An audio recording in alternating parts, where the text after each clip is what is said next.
Give it going for JP, ladies and gentlemen. Notre Dame. We beat Notre Dame. That's right. There we go. There. Okay, yeah. There, okay. You know, he mentioned people coming across the border. I think I should be in charge of deciding who comes in and out. Does she cook? Does she clean? She stays. Come on in, Mia Moore. Mia Moore's a great cook, man. That's why I fired my chef. Boyardee. Okay. Hey, I'm gonna bring up a great, very funny comic. He's got a great name as well. Give it up for the very funny Brian Wells.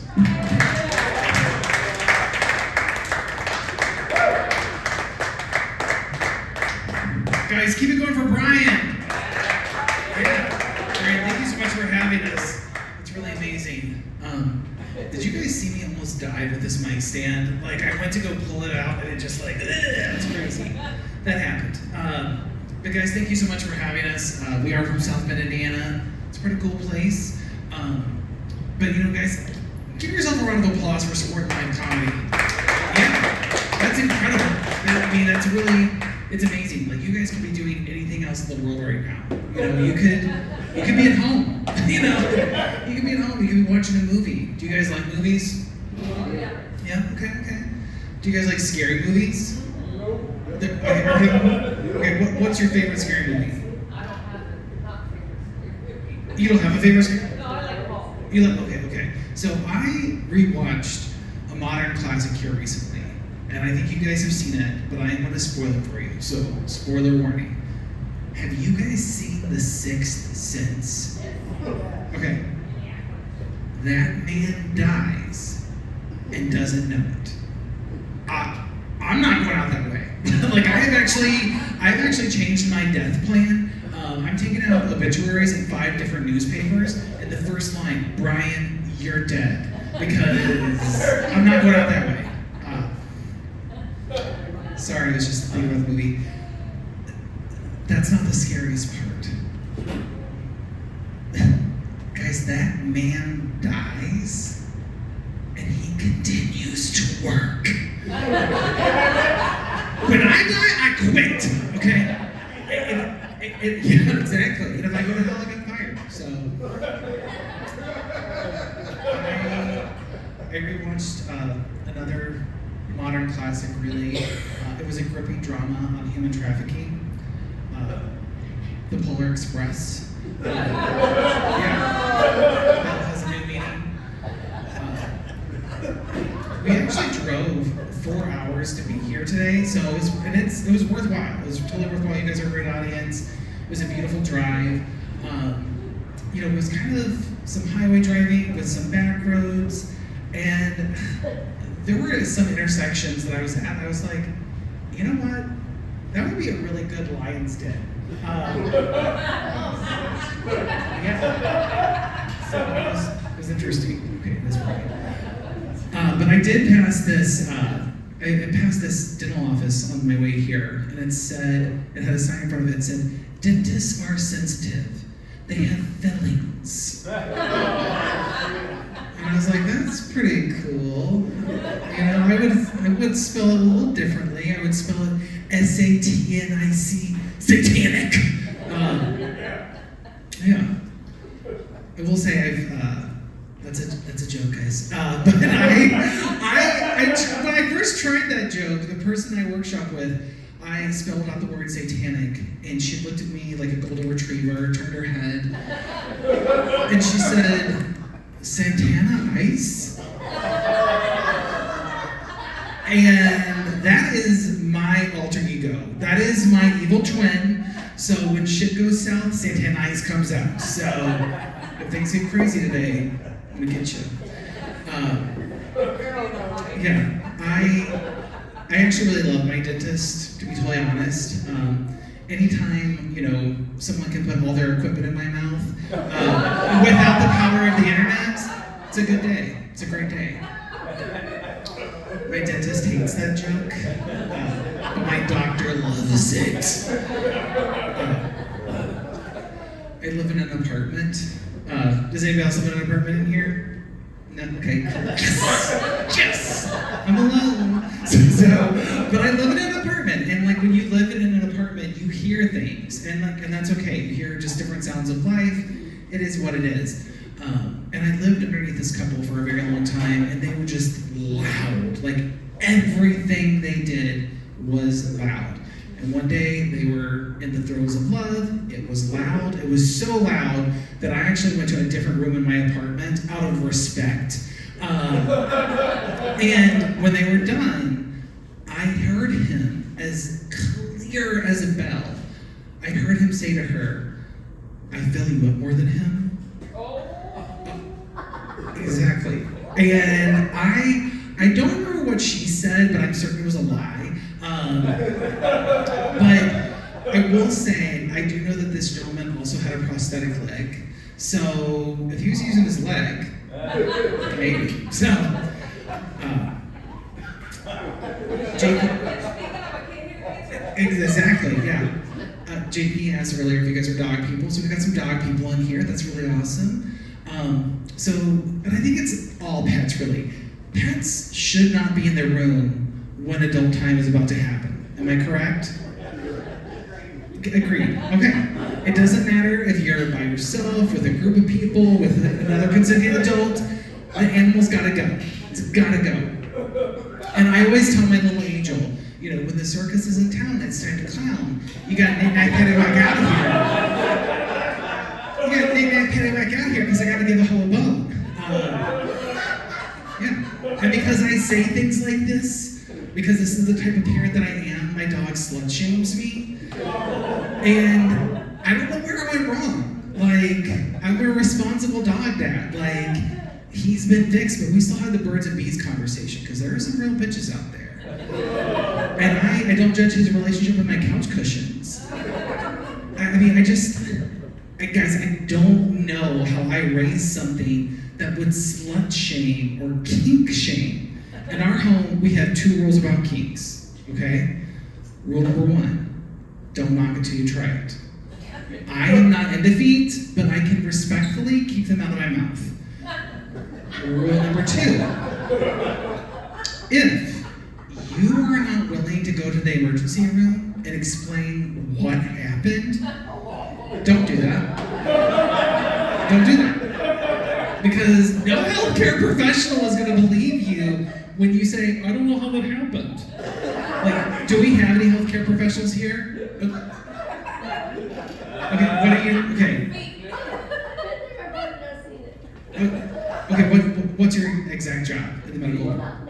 What was it? Were you a podiatrist? Were you? She works for a podiatrist. Okay. So you've seen it. Okay. So you've seen some shit. Give her a round of applause, guys. It's an important job. It's not fun. But are you going to believe people when they say, "I don't know how that happened"? I just fell. Exactly. I am sorry. When 2 grown men show up in the emergency room, and one has a Hot Wheel track coming out of his ass, and the other one is choking on a toy tire, like, that's not the Grand Prix, that's ASCAR. Toot beep beep skeet skeet, bitch. Want to get to know you guys a little bit? Make some noise if you're into tattoos. Okay, so we got some tattoo people, that's great. So I feel for tattoo people. People with tattoos, they get judged very unfairly. People they say shitty things to you. They say you're never gonna find a job, or what is that gonna look like when you get older? That dolphin is gonna be a whale. That butterfly will be a pterodactyl. That Bible verse in calligraphy is gonna be Sanskrit.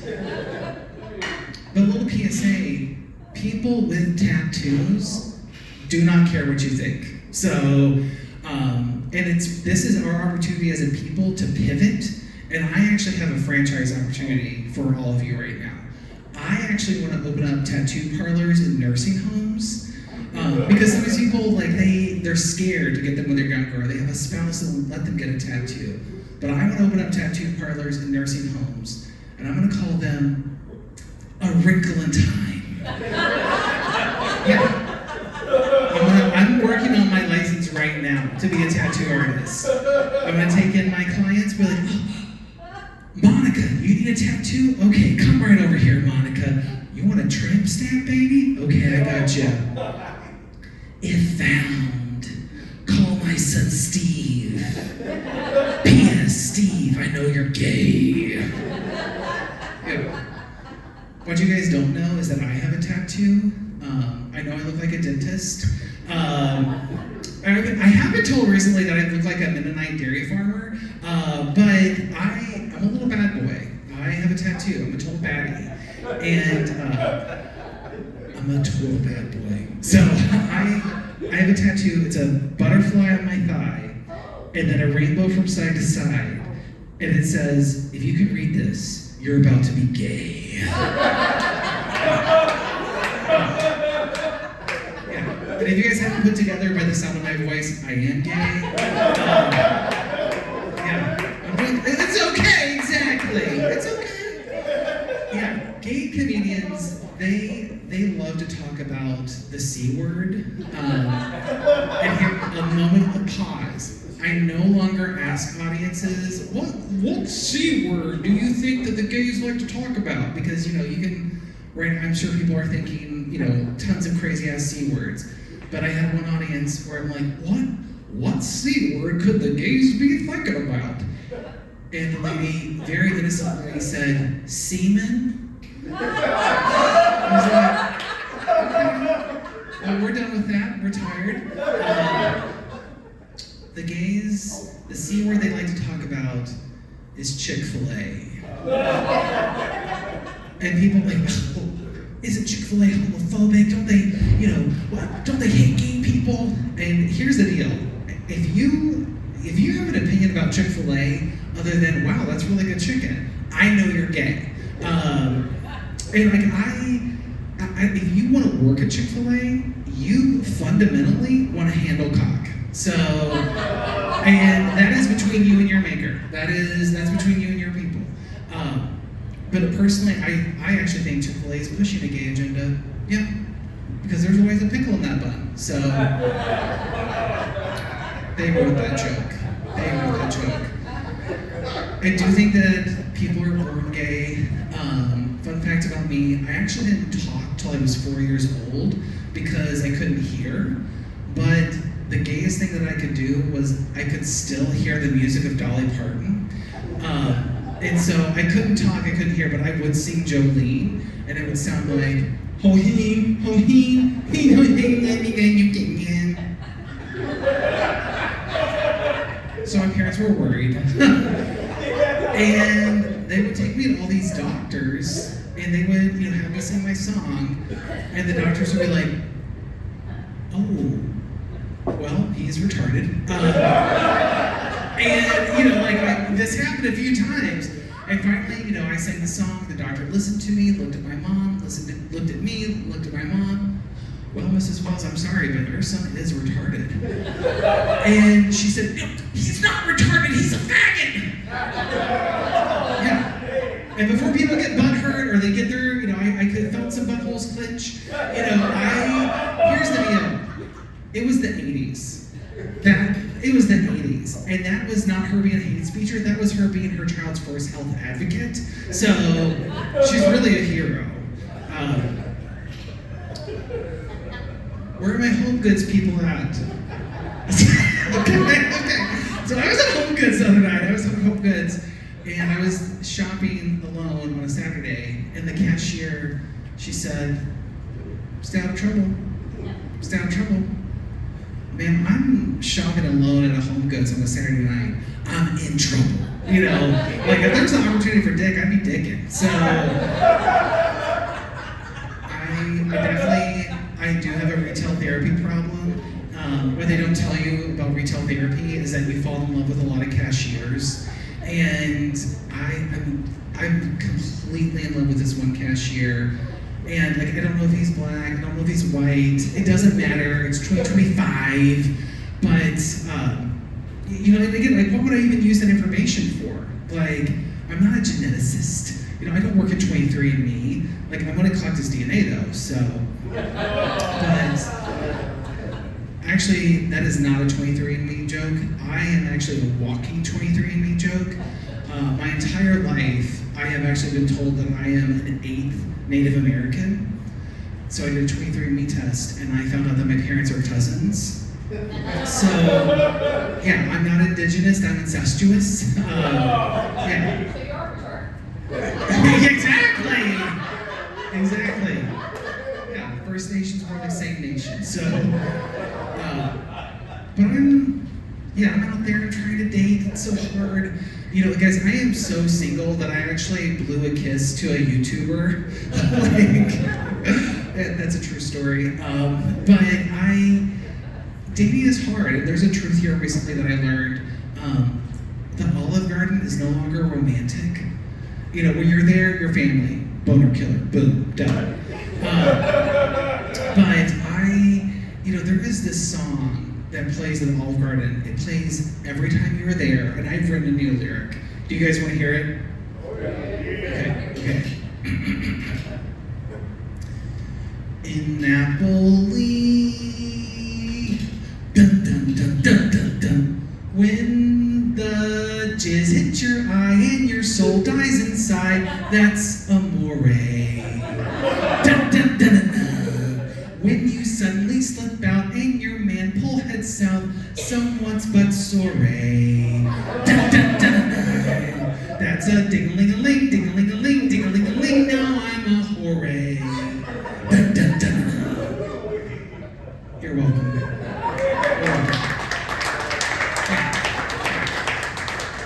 I do moonlight as a Dean Martin impersonator, obviously. So, but yeah, I did have a date here recently, and it's pretty cool. He paid for dinner, so it's nice. He ate my ass. I'm gonna spare you the logistics. This is not a porn thing right now. It's 2025. Gay, straight, doesn't matter. People be eating ass, but it's once for dinner. So, but here's the deal. Guys, I was not prepared, and not for the reasons that you guys think.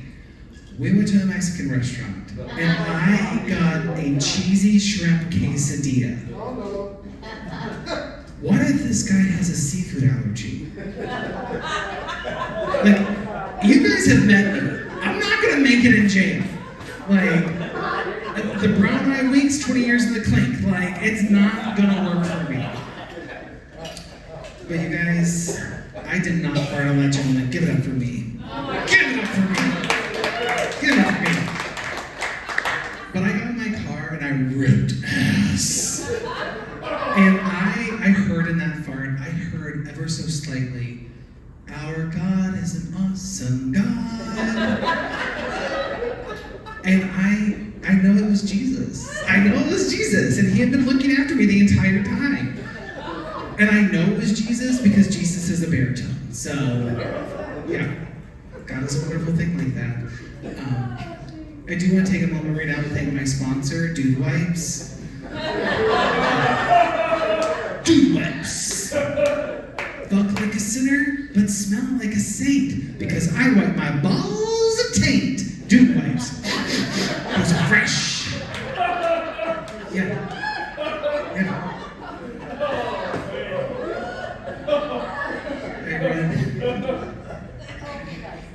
I'm glad you're tickled by that, sir. I'm glad you're tickled by that. I read an article here recently, and it was about this woman who has adopted 5 of her dolls as her children. Like, she actually has them on her insurance. Like, she is taking hormones to breastfeed these children. Number 1, where does she work? I need that insurance. Number 2, who is the pediatrician? Geppetto? Like, that's insane. Another weird fun fact about my life, I'm actually not out at my day job. I think they know. Like, do you guys think that they know? Yeah. Thank you. it's just never come up. And that's okay. Like, I don't, like, it's not hateful, it's not weird, it's not rude, but it's a little weird, because I've always been out, and like, but I'm just not out, it's not come up. I mean, I am there to work. I'm not there to talk about gay shit, you know? So, but it's a little weird. And they actually invited me to go out to eat to lunch here recently, and they wanted to go to a hot dog stand. And I was like, oh no, there is no way I'm gonna give you that visual of me shoving that meat in my mouth. And you guys being like, oh, yeah, I knew it. I'm not fucking doing that. But you guys now know me. You know I'm a little bitch. And I went to that fucking hot dog stand. And they now know I'm gay because I ate that hot dog with a knife and a fork. So, yeah, gays can't win. They can't win. Yeah, I was at a job site here recently, and yeah. Thank you for bringing a better joke, buddy. It's exactly it, right there. Yeah, but I was at a job site here recently, and it was negative 10 degrees out, and I was explaining this construction type of work. Literally, this much of my face was exposed. Okay, so I'm at work explaining work stuff to the customer, like construction, man stuff. Work. Doing my job, not talking about gay shit. Work. The customer stops me, grabs my arm. Do you know Broadway? What? Like New York theater. Is my disguise not working? Like, what? And she then kept talking, and it was very nice, but she started to talk slower to me. You know, Elphaba is the green one. And I was like, what? And she just kept explaining the plot, and I was like, whoa. You know I'm gay, but you think I'm stupid? And now you're going to gay-splain to me the plot of fucking Wicked? That's a hate crime. That's a fucking hate crime. And I don't come to your community and explain to you how to use Kohl's Cash. Like, I'm not hateful like that. I'm not rude. That's not where this story ends. I have lived with this truth, number one. Then number two, I shared this story at another show, another open mic, and there was a comedian there, and I'm gonna be shady real quick. This comedian, head to toe, looked like Rosie O'Donnell ate Harley Quinn. Like, it was like the craziest clown you've ever seen. And the entire time she spoke, she had like a Tootsie Pop in her mouth. And it was insane. So I do the little bit, you know. And as I get off stage, she pulls me aside, and she's, what's your favorite, what? What's your favorite, and JP, who was just up here, the Silver Yeti, JP pulls me aside, he's like, Brian, she said Broadway show. I was like, oh. And so I'm like, well, I don't really have a favorite Broadway show. I'm not really that person. But I guess my favorite show is the Rocky Horror Show. That's not Broadway. That's the West End. I didn't want to have this fucking conversation to begin with. God damn it! She's dead. She's dead.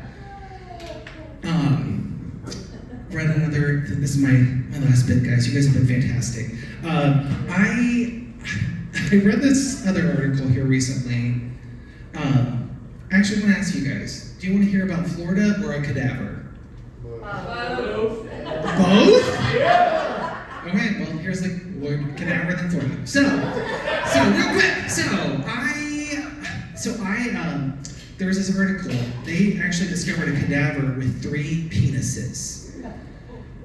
You actually have a 1 in 6 million chance of being born with 2 penises. And there's actually been 100 documented cases over the last 400 years. So guys, there's hope.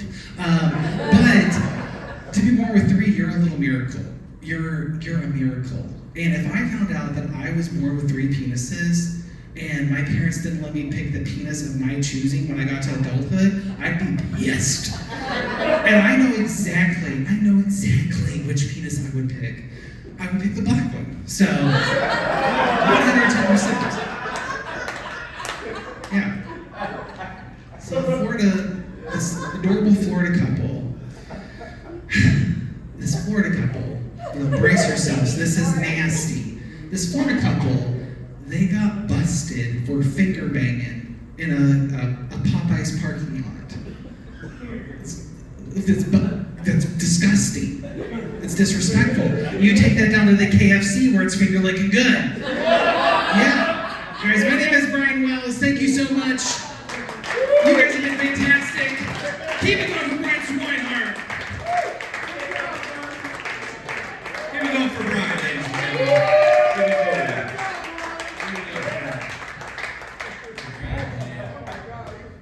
Good, man. He's off to a big gig in LA next, testifying at the Diddy trial.